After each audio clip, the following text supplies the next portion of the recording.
మీ ఇంట్లో మొదటి కోటీశ్వరుడు మీరే అవ్వాలనుకుంటున్నారా? ఈ ఫైనాన్షియల్ వెబినార్ లో ఇప్పుడే జాయిన్ అవ్వండి. నమస్తే శ్రవంతి గారు. నమస్తే అమ్మా. శ్రవంతి గారు, గ్రహణం వస్తుంది, అదే రోజు హోలీ పౌర్ణమి కూడా అవుతుంది కదా. సో అఫ్ కోర్స్ మనకి లేదు అని చెప్తున్నారు, కాకపోతే మనకి లేకపోయినా కూడా ఎఫెక్ట్స్ మాత్రం ఉంటాయి.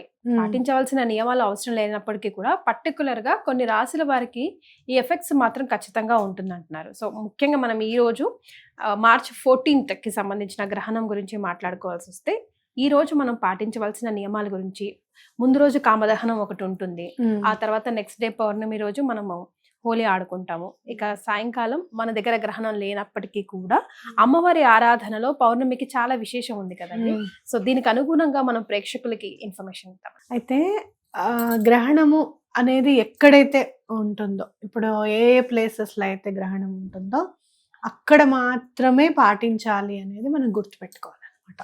అంటే ఇక్కడ ఏదో మనకి ఇక్కడ గ్రహణం లేదు కాబట్టి మాలిఫిక్ ఎఫెక్ట్స్ కూడా, ఇల్ ఎఫెక్ట్స్ కూడా ఏమీ ఉండవు అనేది మనం గుర్తుపెట్టుకోవాలి. ఓకే, ఉన్నప్పుడు ఎంత ఖచ్చితంగా పాటించాలి అనేది కూడా గుర్తుపెట్టుకోవాలి. అంటే గ్రహణం టాపిక్ వచ్చింది కాబట్టి ఎందుకు పాటించాలి అనేది మీరు చూస్తే గనక ఈ మధ్య చాలా సోషల్ మీడియాలో కూడా మీరు చూసుంటారు. గ్రహణం అప్పుడు రోకలి నిల్చోబెట్టారు రోలులో అనేది మీరు చూసే ఉంటారు. అంటే గ్రావిటేషనల్ ఫోర్స్ అనేది ఏ విధంగా ఉంటుంది అనేది ఇది మనం ఖచ్చితంగా ప్రూఫ్ చూసుకోవచ్చు. మరి అలాంటి పరిస్థితుల్లో మనం బయటికి రాకుండా ఉండాలి అనేది మన సనాతన ధర్మంలో ఎప్పుడో చెప్పారు. మరి కాబట్టి దాన్ని మనం పాటించాలి అనేది ఖచ్చితంగా గుర్తుపెట్టుకోవాలి. మనం ఇప్పటికీ నమ్మకం, మూఢ నమ్మకం అని కొట్టుమిట్లాడుతూ ఉంటాం some part of our people, కానీ ఎస్, ఇట్స్ ఆల్రెడీ ప్రూవెన్. అయితే భారతదేశంలో కనిపించకపోయినా యుఎస్, కెనడా, ఇటలీ అలాంటి కొన్ని ప్లేసెస్ లో ఉన్నాయి కదండి. సో అక్కడ కూడా ఇప్పుడు క్వశ్చన్ ఎందుకు వచ్చింది, టాపిక్ ఎందుకు వచ్చింది, మరి ఇక్కడ లేనప్పుడు ఎందుకు చేస్తున్నారు అని అంటే, మన భారతదేశ వాసులు అక్కడ కూడా ఉన్నారు కాబట్టి వాళ్ళకు కూడా మనం గుర్తు చేయాల్సిన అవసరం ఉంది కాబట్టి. ప్రవాస భారతీయులందరూ కూడా గ్రహణం ఎక్కడైతే మీరు ఉన్న ప్లేసెస్ లో గనక గ్రహణం ఉంటే గనక తప్పకుండా పాటించాలి.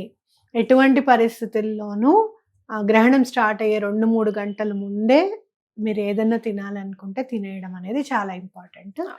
గ్రహణం అయిన తర్వాత చక్కగా తలారా స్నానం చేసిన తర్వాతనే మీరు వండుకోవాలనేది కూడా ఇంపార్టెంట్. అట్లాగే మీకు అక్కడ గరిక ఏదో ఒక రూపంలో గడ్డి అనేది ఉంటుంది కాబట్టి అది తీసుకోవడము. అలాగే ఇప్పుడు చాలా సందర్భాల్లో పూజా స్టోర్స్ లో అక్కడ కూడా దర్బలవి కూడా దొరుకుతున్నాయి, ఆన్లైన్ లో కూడా ఆన్లైన్ లో కూడా ఉన్నాయి. కాబట్టి అవి తీసుకొని తప్పకుండా ఇంట్లో మనం ఏవైతే మళ్ళీ వాడుకుంటామో వాటి మీద దర్బ వేయడం అనేది చాలా ఇంపార్టెంట్. చాలా మాత్రం ఇండిపెండెంట్ హౌసెస్ ఉంటాయి కాబట్టి మీరు పైన, ఇంటి పైన, డాబా పైన కూడా దర్బ వేయడం అనేది, వాటర్ ట్యాంక్ లో కూడా ఈవెన్ వేయడం అనేది చాలా ఇంపార్టెంట్. Yes. అట్లాగే మరి గ్రహణం అప్పుడు ఏం చేయాలి, కామ్గా కూర్చోవాలా అని అనుకుంటే గనక చక్కగా గ్రహణం స్టార్ట్ అవుతుంది అనుకున్నప్పుడు తలారా స్నానం చేసి భగవంతుడికి సంబంధించిన నామాన్ని ఏదైనా జపించడం, స్తోత్రాలని చదువుకుంటూ ఉండడం అనేది చాలా ఇంపార్టెంట్. అంటే ఈ టైం అనేది ఎలాంటి పవర్ఫుల్ అని అంటే గనక భగవంతుడిని ఆరాధించడంలో చాలా పవర్ఫుల్. ఎనర్జీ చాలా హైట్స్ లో, పీక్స్ లో ఉంటుంది. బయటికి ఎందుకు రావద్దు అంటారు అని అంటే గనక ఎట్లయితే పాజిటివ్ ఎనర్జీ పీక్ లో ఉంటుందో నెగిటివ్ ఎనర్జీస్ కూడా అంతే పీక్ లో ఉంటాయి. వాటిని మనం తట్టుకునే శక్తి మనకి ఉండదు కాబట్టి మనం బయటికి రావద్దు అని చెప్తారు. అంటే మూల విరాట్ కి కూడా గుళ్ళల్లో అమ్మవారికి ఐస్ కూడా క్లోజ్ చేసేస్తారు. అవునండి, కేవలం కాళహస్తిలో మాత్రమే గుడి మొయ్యకుండా ఉంచుతారు ఇక్కడ మనకి గ్రహణ సమయంలో, గ్రహణం ఉన్నప్పుడు. మిగతా వాటన్నిటికీ కూడా క్లోజ్ చేసేస్తారు అసలు టోటల్ గా గుడిలోకి. అలాగే మళ్ళీ గ్రహణం అయిన తర్వాత మళ్ళీ అంత మొత్తం క్లీన్ చేసి, అంతరాలయాన్ని కూడా మొత్తం క్లీన్ చేసిన తర్వాతనే, శుద్ధి చేసిన తర్వాతనే మళ్ళీ మనకి దర్శనం అనేది ఉంటుంది అనమాట. కాబట్టి దీన్ని మనం గుర్తు పెట్టుకోవాలి, ఇది పాటించాలి ఖచ్చితంగా.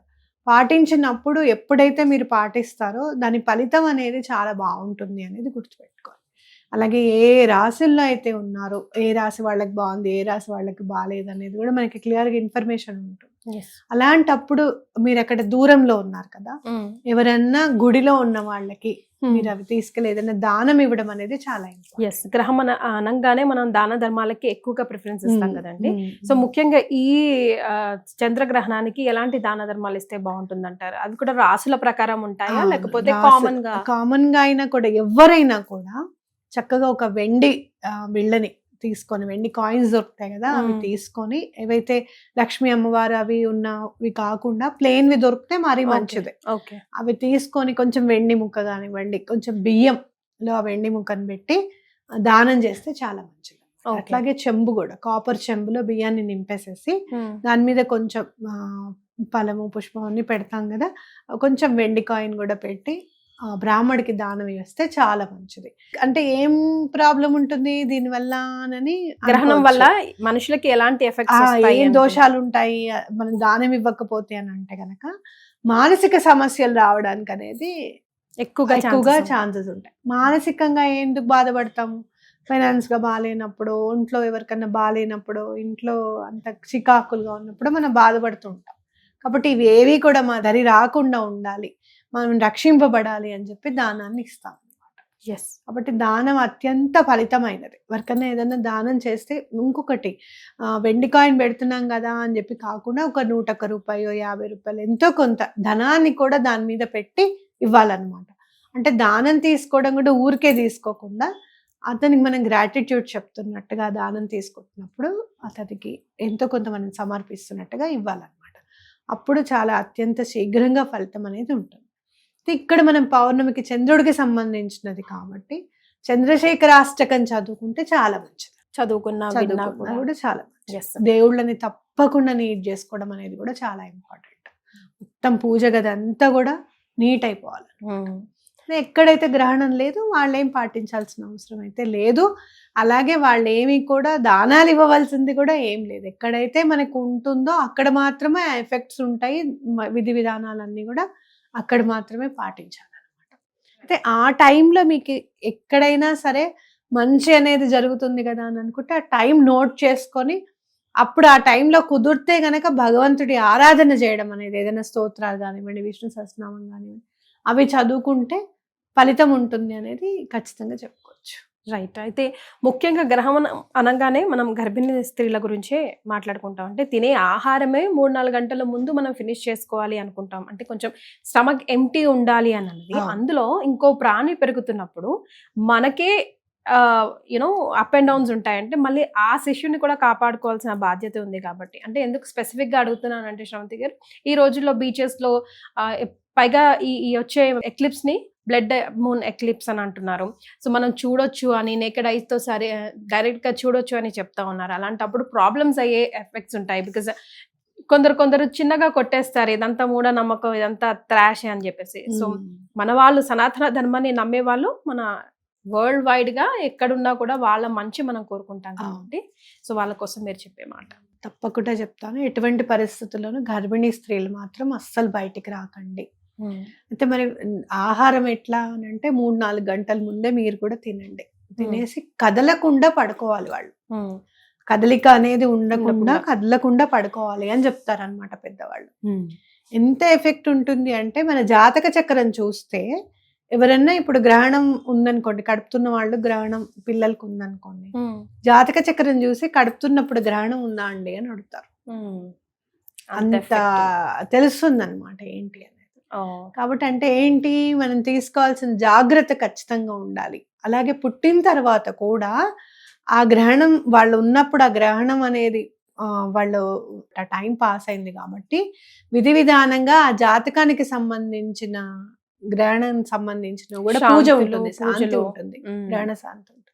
అది కూడా పిల్లలకి తప్పకుండా చేయించాలి. రైట్. ఇవన్నీ ఎందుకు అని అంటే కేవలం మనం చేసేది ఒక్కరోజు కార్యక్రమం అయి ఉండొచ్చు, 10-15 వేలు ఖర్చు పెట్టుకుంటాం కావచ్చు, కానీ జీవనాధారానికి చాలా ఇంపార్టెంట్. ఆ పిల్ల కానీ ఎటువంటి ఇబ్బందులు పడకుండా ముందుకు వెళ్ళడానికి ఇవన్నీ కూడా మనకు పెద్దవాళ్ళు ఇచ్చిన వరం అని చెప్పుకోవచ్చు. వాళ్ళు తెలుసుకుని మనకు చెప్పారు, మనం కేవలం పాటించడమే. ఆ పాటించడం ఇష్టం లేక ఇవన్నీ మూఢనమ్మకాల కింద మనం తోసేస్తున్నాం. ఒకటి, సనాతన ధర్మం ఎప్పుడు కూడా అసలు సైన్స్ కి ఆధారమే సనాతన ధర్మం. కరెక్ట్. సనాతన ధర్మం సైన్స్ ని ఆధారం చేసుకుని చెప్పిందని కాదు, సైన్స్ కే సనాతన ధర్మం ఆధారభూతమైంది. మీరు ఇప్పుడు చూసారు, విబ్గ్యోర్ అంటున్నాం, 7 కలర్స్ అంటున్నాం, violet, IndiGo, blue, orange, yellow అని చెప్పుకుంటున్నాం. సూర్యుడికి సంబంధించిన గుర్రాలు ఎన్ని, అశ్వాలు ఎన్ని? 7 కాదు. అందులో అరుణవర్ణం చాలా ఇంపార్టెంట్ అని చెప్పట్లేదు, ఆరెంజ్ అని చెప్పి. అంటే ఏంటంటే మనము ఎప్పుడు కూడా గుర్తుపెట్టుకోవాల్సింది ఏంటి అని అంటే, మనకి అర్థమయ్యేటట్టుగా. కేవలం మనము సైంటిస్టులు కేవలం లైట్ నే చూస్తున్నారు, అది స్ప్లిట్ అవుతుంది 7 కలర్స్ గా చూస్తున్నారు. కానీ సనాతన ధర్మంలో దానికి వెనక ఉన్న శక్తిని కూడా చూశారు వాళ్ళు. అది గుర్తుపెట్టుకోవాలి. ఓకే, సో అంతటి వాళ్ళు దీన్ని డిజైన్ చేశారు. గ్రహణం అప్పుడు ఇది చెయ్యాలి, ఇలా ఉండాలి, దీని తర్వాత ఇలా పాటించాలి అని అన్నారు అని అంటే వాళ్ళు ఎంత చూసి ఉంటారు అనేది మీ మనోనేత్రంతో చూడాల్సిన పాయింట్ ఇక్కడ. సూక్ష్మనేత్రంతోనూ ఇప్పుడున్న పనిచేస్తున్న బుర్రతో కాదు, జ్ఞానంతో అర్థం చేసుకోవాల్సిందే. సూక్ష్మనేత్రంతో అలాగే మనోనేత్రంతో చూడాల్సిందే. సో మన మాంసనేత్రానికి అందినవి కావు ఇవన్నీ కూడా. కాబట్టి అవన్నీ ఆకలి మీద ఈకలు లెక్క పెట్టుకుంటూ కూర్చునే బదులు చెప్పింది బ్లైండ్ గా ఫాలో అవుతే మంచి. దీన్ని ఫాలో అవ్వమనే కదా చెప్పింది. మరి అది కూడా ఒక్కరోజు ఫాలో అవ్వడానికి కూడా ఇబ్బంది అయితే ఇంకా ఏదో ఉంది, ఇంకా ఏదో బయటకు వచ్చి చూసాం, ఏమొస్తుంది? ఒకవేళ మీరు ఏమైనా చూసారే అనుకోండి, బ్లడ్ మూన్ అని చెప్పి చూసారనే అనుకుందాం, ఏమిటా ఆనందం? భగవంతుడిని అయితే కాదు కదా మరి, అవునా కాదు? కాబట్టి రావద్దు. ఈ సూర్యుడును మనకి చంద్రుడు ప్రత్యక్ష దైవాలు, అవునా కాదా? అవునండి. అవి మారుతున్నప్పుడు, అవేవో అడ్డొచ్చినప్పుడు చూడాల్సిన అవసరం మనకి లేదు. కరెక్ట్ గా ఎప్పుడు కూడా కరెక్ట్ గా కనపడుతూనే ఉన్నాయి మనకి ఎప్పటికప్పుడు. కాబట్టి ఏ టైంలో అయితే చేయొద్దు అని చెప్పారు అవి చేయకుండా ఉంటే ఆ ఫలితాన్ని మనం ఆస్వాదించినప్పుడు, మనం అర్థం చేసుకున్నప్పుడు మనం ఇంకా ముందుకు వెళ్తాం అనేది గుర్తుపెట్టుకోవాలి. వెల్ సెడ్ అండి. Thank you so much. ధన్యవాదాలు.